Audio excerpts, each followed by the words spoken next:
Have you guys ever played drinking games where whenever you lose, you have to drink? Um, doesn't this have a... So I've played a lot of those games, and they always seemed weird to me because if you're good at the game, you don't drink, right? But that also means you stay at your like mental peak, like you don't get inebriated and you don't make worse decisions and get stupider and stupider. So the good players kind of stay good, which is like I don't think that's fun for anybody in the long term, and it's not how you would do fun game design. But you also don't want to reward the losers, right? But for some reason, it makes a lot more sense to use drinking as a punishment than as a reward, which is weird, right? Because if we go to a party and we're there to drink and we're playing drinking games, which I don't know, for in Denmark, that's something you mostly do in your teens and your 20s, because then you just get shit faced drunk and like completely wasted. And the point of drinking games is just to make each other super wasted. So we go there to get drunk, we go there to get super wasted, and still getting like being forced to drink or like having a game deciding who drinks, then drinking is the punishment instead of the reward. I think that's kind of weird, right? Because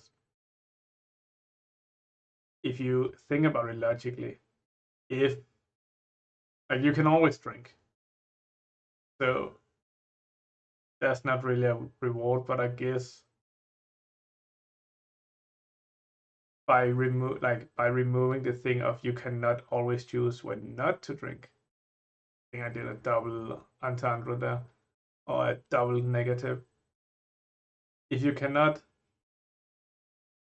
always choose when not to drink, not choose when not to drink. Yeah, I think that's right. If you cannot always choose when not to drink, then that's different, I think. But it's weird.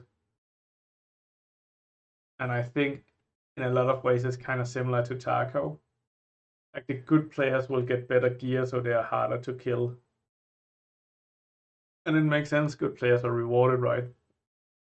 But it's the noobs and it's the bad players who need this help to stay alive longer in the matches. But it's the good players and it's the chats who's gonna get it. So the bad players are just left further and further behind, and they get more and more shit on until they get to some kind of skill level where they can start benefiting as well. And should it be like that? Probably.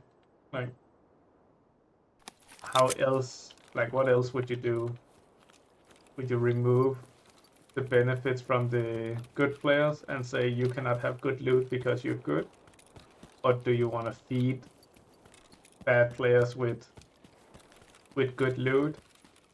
And that would probably result in like mediocre players being left behind as well.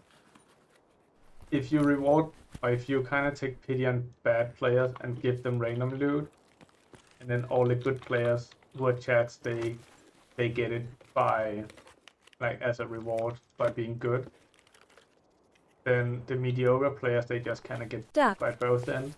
They're not bad enough to get the pity loot, and they're not good enough to really be chats and go crazy.